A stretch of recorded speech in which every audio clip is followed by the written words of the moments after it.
അളിയ 16 നടത്തിയ ചെലവിനെ എന്റെ കയ്യിൽ നിന്ന് കുറച്ച് കൂടുതൽ കാശ് ചെലവായി.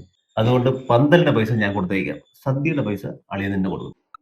സദ്യയുടെ പൈസ ഒരു കറി വായിൽ വെച്ച് കൂട്ടാൻ കൊള്ളൂലായിരുന്നു. ഞാൻ പറഞ്ഞ കാറ്ററിംഗ് സർവീസ് നിങ്ങൾ കൊടുത്താ. അത് പിന്നെ അവളുടെ ബന്ധത്തിൽ ഒരാളുള്ളപ്പോ ശരി, സദ്യയുടെ പൈസ ഞാൻ കൊടുത്തോളാം. പന്തലിന്റെ പൈസ അളിയ കൊടുത്തോ. പന്തലിന്റെ പൈസ കൊടുക്കാറ് എന്റെ അളിയ ആ ടാറിന് മൊത്തം ഓട്ടമായിരുന്നു. ഒരു തുള്ളി വെള്ളം വെളിയിൽ പോയിട്ടില്ല. അതും ഞാൻ പറഞ്ഞ ആളിന് കൊടുത്തില്ലല്ലോ. ശരി, എന്തോ ആയിക്കോട്ടെ.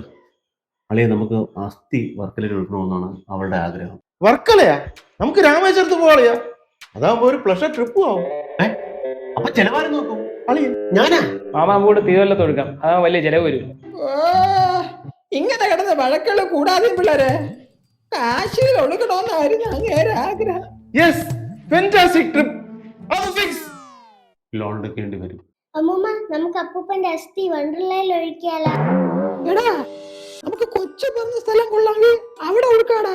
അമ്മുമ്മ, അത് ബലിക്കടവല്ല, കുളിക്കടവാണ്. പിള്ളേരൊക്കെ എൻജോയ് ചെയ്യാൻ പോണ സ്ഥലം. Water theme park. എന്തൊരു പാർക്കായാലും എന്റെ കിളവന് മോക്ഷം കിട്ടിയാ മതി. അങ്ങനെയാണെങ്കിൽ മോക്ഷം കിട്ടാൻ നല്ലത് വർക്കലയാണ്.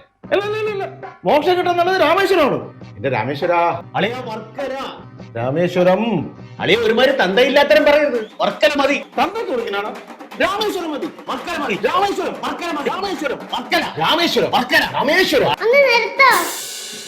അപ്പൂപ്പന്റെ അസ്ഥി നമുക്ക് വർക്കലയിൽ ഒഴുക്കാം. ഈ അമ്മൂമ്മ ചാവുമ്പം ഈ അമ്മൂമ്മയുടെ അസ്ഥി നമുക്ക് രാമേശ്വരത്ത് ഒഴുക്കാം.